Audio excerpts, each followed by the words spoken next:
Umum Pembentukan Istilah atau PUPI yang sesuai dengan aturan dalam penulisan referensi akademik profesional atau di Departemen Pendidikan dan Kebudayaan dalam KBPI atau Balai Pustaka 988. PUPI itu Pedoman Umum Pembentukan Istilah. PUPI ini telah direvisi oleh Pusat Bahasa Departemen Pendidikan Nasional tahun 2004 melalui keputusan Menteri Pendidikan Nasional. Nah, yang menjadi pedoman dalam penulisan karya ilmiah atau penulisan istilah, pembentukan istilah, biasanya kita itu banyak sekali menggunakan kata-kata asing. Apakah sebuah istilah itu benar-benar sudah menjadi bahasa Indonesia atau masih berupa bahasa asing? Nah, hari ini kita akan menggali bagaimana sih proses pembentukan sebuah istilah itu. Konsep dasarnya adalah, menurut definisi istilah adalah gabungan kata yang dengan cermat mengungkapkan konsep, proses, keadaan atau sifat yang khas dalam bidang tertentu. Kemudian tata istilah dan tata nama adalah perangkat peraturan pembentukan istilah dan kumpulan istilah yang dihasilkannya. Tata nama istilah ialah perangkat peraturan penamaan beberapa cabang ilmu seperti kimia, biologi, dan kumpulan-kumpulan lain yang dihasilkannya. Kemudian untuk istilah itu ada istilah khusus dan ada istilah umum. Untuk istilah khusus adalah istilah yang pemakaiannya atau maknanya terbatas pada suatu bidang tertentu. Sedangkan istilah umum adalah istilah yang menjadi unsur bahasa yang digunakan secara umum. Istilah khususnya contohnya diagnosis, istilah umumnya contohnya adalah daya, penilaian, istilah khususnya misalnya pidana. Kata dasar peristilahan ialah bentuk bahasa yang dipakai sebagai istilah dengan tidak mengalami penurunan bentuk atau yang dipakai sebagai alas istilah yang berbentuk turunan. Contoh, kata dasarnya impor, bentuk turunannya pengimpor. Kata dasarnya ion, bentuk turunannya pengionan. Kata dasarnya kasasi, bentuk turunannya dikasasi. Kata dasarnya kelola, bentuk turunannya mengelola, dikelola, pengelola, pengelolaan, dan lain-lain. Proklamasi, memproklamasi contohnya. Kemudian untuk kata dasarnya terap, bentuk turunannya menerapkan, diterapkan, penerapan, dan sebagainya. Kemudian untuk imbuhan peristilahan ialah bentuk yang ditambahkan pada bentuk dasar sehingga menghasilkan bentuk turunan yang dipakai sebagai istilah. Imbuhan berupa awalan, akhiran, dan sisipan atau gabungannya. Misalnya cacah kata dasarnya menjadi pencacah, lapis kemudian ditambahi an jadi lapisan, klorin, klorini, jenuh, kejenuhan, gigi menjadi geligi, gerigi, dan lain-lain. Kata berimbuhan peristilahan. Kata berimbuhan peristilahan ialah istilah atau berbentuk turunan yang terdiri atas kata dasar dan imbuhan. Bersistem pendakwaan misalnya ya. Pepolimeran. Kata ulang peristilahan misalnya ialah istilah yang berupa ulangan kata dasar seutuhnya atau sebagainya dengan atau tanpa pengimbuhan dan perubahan bunyi. Misalnya jari, jejari, kuning, kekuning-kuningan, langit, langit-langit, pohon, pepohonan, tua, petua, warna, warna-warni, dan sebagainya. Kemudian gabungan kata peristilahan ialah istilah yang terbentuk dari beberapa kata. Contoh, angkatan bersenjata, komisaris utama, pusat listrik tenaga air, daya angkut, persegi panjang, dan lain-lain. Perangkat kata peristilahan ada sop, absorb, erap, serap, seperti itu contohnya ya. Kemudian zat terserap, absorbat, zat itu hampir mirip-mirip gitu. Kemudian dari sumber istilah, yang pertama dari kosakata bahasa Indonesia. Kata Indonesia yang dapat dijadikan bahan istilah ialah kata umum, baik yang lazim maupun yang tidak lazim, yang memenuhi salah satu syarat atau lebih. Yang contohnya kata yang dengan tepat mengungkapkan makna, konsep, proses, keadaan, atau sifat yang dimaksud seperti tunak, pestidi, pelus, persolet, imak, simulat, simulasi ya. Kemudian kata yang lebih singkat daripada yang lain yang berujukan sama seperti gulma jika dibandingkan dengan tumbuhan pengganggu atau suaka politik dibandingkan dengan perlindungan politik.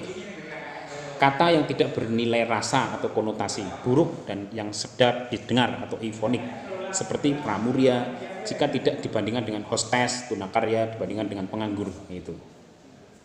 Di samping itu, istilah dapat berupa kata umum yang diberi makna baru atau makna khusus dengan jalan menyempitkan atau meluaskan makna asalnya. Contoh, berumah dua, gaya, pejabat teras, tapak, garam, hari jatuh, peka, titik sudut, garis papak, hitung, dagang, swasta politik. Kemudian kosakata bahasa serumpun. Jika di dalam bahasa Indonesia tidak ditemukan istilah yang dengan tepat dapat mengungkapkan konsep, proses, keadaan atau sifat yang dimaksudkan, maka istilah dicari dalam bahasa serumpun, baik yang lazim maupun yang tidak lazim, yang memenuhi syarat. Contohnya gambut, bahasa Banjar, nyeri, bahasa Sunda, timbel, bahasa Jawa, pit, pain, lid, bahasa Inggrisnya ya. Kosakata bahasa asing, jika baik dalam bahasa Indonesia maupun bahasa serumpun tidak ditemukan istilah yang tepat, maka bahasa asing dapat dijadikan sumber peristilahan Indonesia. Istilah baru dapat dibentuk dengan jalan menerjemahkan, menyerap, dan menyerap sekaligus menerjemahkan istilah asing. Istilah baru dapat dibentuk dengan menerjemahkan istilah asing. Contohnya balance budget, anggaran berimbang. Simon Waking, kerjasama ini diambil dari Belanda kalau nggak salah. Kalau balance budget dari Inggris. Dalam penerjemahan istilah asing tidak selalu perlu bentuk yang berimbang. Arti satu lawan satu. Yang pertama-tama harus diikhtiarkan ialah kesamaan dan kepadanan konsep, bukan kemiripan bentuk luarnya atau makna harfiahnya. Dalam pada itu, medan makna dan ciri makna istilah bahasa asing masing-masing perlu diperhatikan. Misalnya, brother-in-law, kakak ipar atau laki-laki, saudara laki-laki ipar. Begrotting spots, mata anggaran. Medication, pengobatan. Network, jaringan. Istilah dalam bentuk positif sebaiknya tidak diterjemahkan dengan istilah dalam bentuk negatif dan sebaliknya. Misalnya, bone morpheme diterjemahkan dengan morpheme, terikat, bukan dengan morpheme tak bebas. Kemudian yang kedua, untuk penyerapan istilah asing. Tadi kan penerjemahan, sekarang penyerahan istilah asing. Untuk memudahkan pengalihan antar bahasa dan keperluan masa depan, pemasukan istilah asing yang bersifat internasional melalui proses penyerapan dapat dipertimbangkan jika salah satu syarat atau lebih dapat dipenuhi. Contoh, syaratnya adalah yang pertama, istilah serapan yang dipilih lebih cocok karena konotasinya atau rasa bahasanya. Istilah serapan yang dipilih lebih singkat jika dibandingkan dengan terjemahan Indonesianya. Istilah serapan yang dipilih dapat mempermudah tercapainya kesepakatan jika istilah Indonesia terlalu banyak sinonimnya. Proses penyerapan itu dapat dilakukan dengan atau tanpa pengubahan yang berupa penyesuaian ejaan dan lafal, seperti di slide berikut ini. Ya, ini sudah. Kemudian penyerapan dan penerjemahan sekaligus. Istilah bahasa Indonesia dapat dibentuk dengan jalan menyerap dan menerjemahkan istilah asing sekaligus. Contohnya, tadi sudah dicontohkan bone morpheme atau morpheme terikat, clay colloid atau colloid lempung, clearing volume ruang bakar, subdivision subbagian. Kemudian macam dan sumber bentuk serapan. Istilah yang diambil dari bahasa asing dapat berupa bentuk dasar atau bentuk turunan. Pada prinsipnya dipilih bentuk tunggal, kecuali kalau konteksnya condong pada bentuk jamak. Pemilihan bentuk tersebut dilakukan dengan mempertimbangkan 1. Konteks situasi dan ikatan kalimat. 2. Kemudahan belajar bahasa, dan 3. Kepraktisan. Jadi 3 tadi ini yang sebagai dasar pemilihan istilah itu. Demi keseragaman, sumber rujukan yang diutamakan ialah istilah Inggris yang pemakaiannya sudah internasional, yakni yang dilazimkan oleh para ahli dalam bidangnya. Penulisan istilah itu sedapat mungkin dilakukan dengan mengutamakan ejaannya dalam bahasa sumber tanpa mengabaikan lafal. Contohnya atom itu tetap bahasa Indonesianya atom. Elektron, ya elektron. Fundamental. Matematika, ya matematika. Sistem. Istilah asing yang sudah diserap dan sudah lazim dipergunakan sebagai istilah Indonesia masih dapat dipakai sungguh pun bertentangan dengan salah satu pertimbangan pembentukan istilah. Contohnya fikir, bahasa Indonesianya pikir, persero atau persero, winkel, bahasa dari bahasa Belanda artinya bengkel. Kemudian yang kedua, istilah asing bersifat internasional. Istilah asing yang ejaannya bertahan dalam banyak bahasa dipakai juga dalam bahasa Indonesia dengan syarat diberi garis bawah atau dicetak miring. Contohnya status quo, vis-a-vis, itu masih bukan bahasa Indonesia, jadi harus dicetak miring.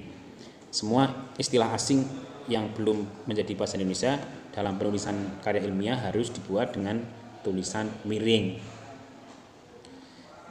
Ya, mungkin untuk ini dulu karena sudah cukup lama. Kita lanjutkan pada pembahasan yang akan datang. Terima kasih, cukup sekian dari saya, Guru Idola. Sampai jumpa pertemuan yang akan datang. Jaga kesehatan dan tetap semangat. Wallahul muwaffiq ila aqwamit thoriq. Assalamualaikum warahmatullahi wabarakatuh.